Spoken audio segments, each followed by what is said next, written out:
ঘুষ, দুর্নীতি ও চাঁদাবাজির বিরুদ্ধে লড়াইয়ে সরকারকে সঠিক তথ্য দিয়ে সহযোগিতা করতে সাংবাদিকদের প্রতি আহ্বান জানিয়েছেন তথ্য ও সম্প্রচার প্রতিমন্ত্রী ইয়াসের খান চৌধুরী। তিনি আজ ময়মনসিংহ প্রেস ক্লাবে সাংবাদিক ইউনিয়ন ও সাংবাদিক কল্যাণ ট্রাস্ট আয়োজিত এক অনুষ্ঠানে এ আহ্বান জানান। প্রতিমন্ত্রী বলেন, সাংবাদিকদের সমস্যার সমাধান ছাড়া গণমাধ্যম বিকশিত হবে না, তাই সাংবাদিক কল্যাণ ট্রাস্টের পরিধি বাড়াতে হবে। অনুষ্ঠানে আরও বক্তব্য রাখেন ফেডারেল সাংবাদিক ইউনিয়ন BFUJ এর মহাসচিব কাদের গনি চৌধুরী, সাংবাদিক ইউনিয়ন ময়মনসিংহের সভাপতি আইয়ুব আলী ও ময়মনসিংহের জেলা প্রশাসক সাইফুর রহমান।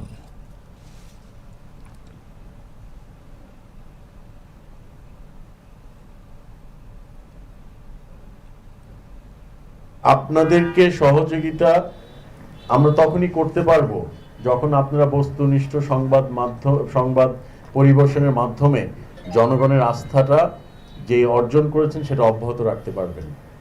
আমরা যেন এর থেকে বিচ্যুত না হয়ে যাই। আপনারা যেভাবে সংবাদ পরিবেশন করছেন সেভাবেই যেন করেন, অন্য কোনো উপায়ে যেন আমরা আমাদের যেই সততা আছে, সাংবাদিক ভাইরা যে সততার মাধ্যমে কাজ করছেন সেটা যেন অব্যাহত থাকেন। মাননীয় প্রধানমন্ত্রী তারেক রহমান সাহেবের সরকার জিরো টলারেন্স নীতি ঘোষণা করেছেন মাদক এবং চাঁদাবাজ এবং ঘুষের বিরুদ্ধে। আমরা আপনাদের সহযোগিতা চাই।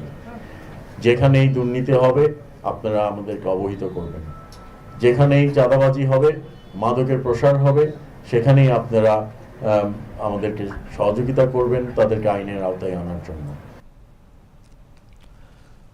আয়োজনে সাংবাদিকদের সন্তানদের মাঝে শিক্ষাবৃত্তি প্রদান করা হয়। ইউনিয়নের সদস্যদের দেয়া হয় অনুদান ও উপহার।